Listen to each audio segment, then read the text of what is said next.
Assalamualaikum warahmatullahi wabarakatuh. Halo teman-teman semuanya. Perkenalkan, nama saya Muhammad Syiful Aziz. Nah, di video kali ini saya akan mempresentasikan tentang konsep dasar sistem informasi.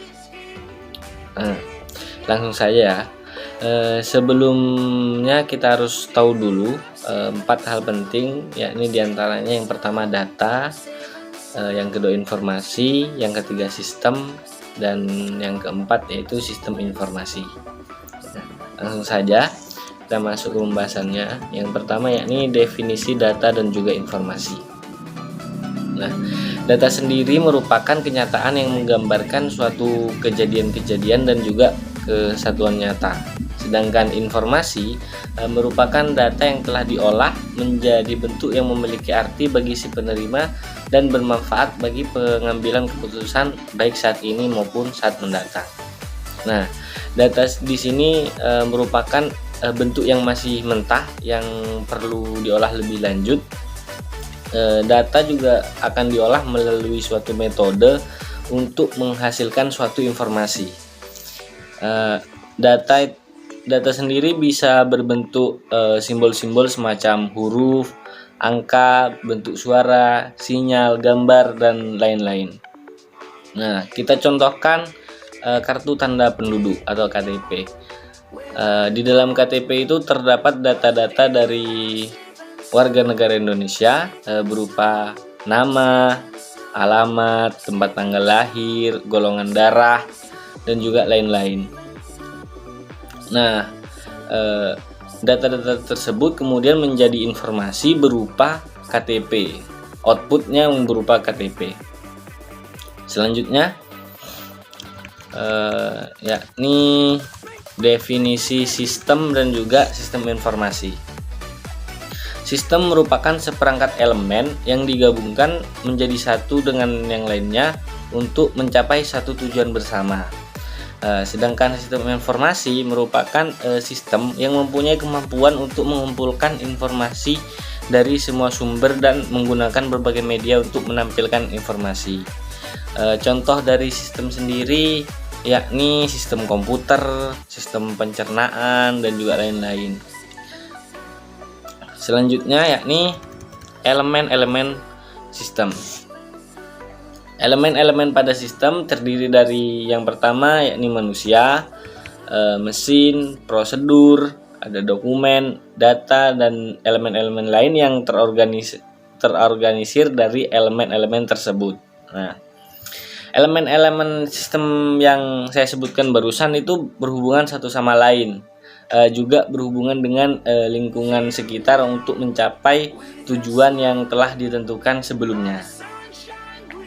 Baik, selanjutnya yakni karakteristik sistem. Suatu sistem mempunyai beberapa karakteristik atau sifat-sifat tertentu. Yang pertama yakni komponen atau elemen sistem. Komponen sendiri dibagi menjadi dua, yakni elemen-elemen yang lebih kecil dan elemen-elemen yang lebih besar. Elemen-elemen yang lebih kecil ini disebut subsistem. Misalkan sistem komputer terdiri dari subsistem berupa hardware, software, dan juga user.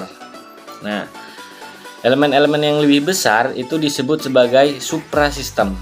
Misalkan bila perangkat keras adalah sistem yang memiliki subsistem CPU, perangkat I/O, dan juga memori, maka suprasistem pada perangkat keras adalah sistem komputer. Yang kedua yakni batasan sistem atau boundary. Batasan sistem sendiri merupakan daerah yang membatasi antara suatu sistem dengan sistem yang lainnya atau dengan lingkungan luarnya. Yang ketiga yakni lingkungan luar sistem atau environment. Lingkungan dari sistem adalah apapun di luar batas dari sistem yang mempengaruhi organisasi sistem. Lingkungan luar sistem dapat bersifat menguntungkan dan dapat juga bersifat merugikan pada sistem itu sendiri. Selanjutnya yang keempat yakni penghubung sistem atau interface. Penghubung merupakan media perantara antar subsistem. Melalui penghubung ini memungkinkan sumber-sumber daya mengalir dari satu subsistem ke subsistem yang lain.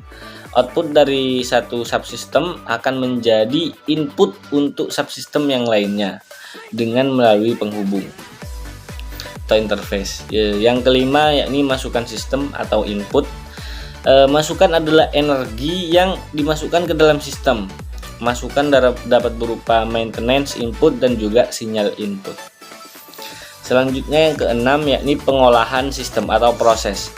Suatu sistem dapat mempunyai suatu bagian pengolah atau sistem itu sendiri sebagai pengolahnya. Pengolah yang akan merubah masukan menjadi keluaran, atau pengolah ini istilahnya merubah input yang menjadi output. Yang ketujuh yakni keluaran sistem atau output. Output adalah hasil dari energi yang diolah dan diklasifikasikan menjadi output yang berguna dan juga sisa pembuangan. Yang ke-8 atau yang terakhir yakni sasaran dan juga tujuan sistem. Suatu sistem sendiri pasti mempunyai tujuan atau sasaran. Suatu sistem dikatakan berhasil bila mengenai sasaran atau tujuannya sebelumnya. Tujuan yang telah ditentukan sebelumnya. Selanjutnya, fungsi informasi.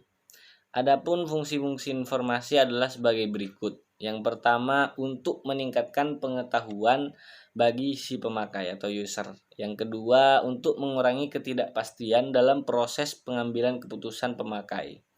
Yang ketiga, yakni menggambarkan keadaan yang sebenarnya dari suatu hal. Informasi yang berkualitas sendiri harus akurat, tepat waktu, dan juga relevan. Baik, selanjutnya sifat informasi. Informasi dikatakan baik jika yang pertama dapat diperoleh dengan mudah. Yang kedua lengkap dan akurat. Yang ketiga relevan dan juga sesuai dengan kebutuhan. Yang keempat fleksibel dan jelas kebenarannya alias tidak hoax atau informasi palsu. Yang kelima tidak ada prasangka.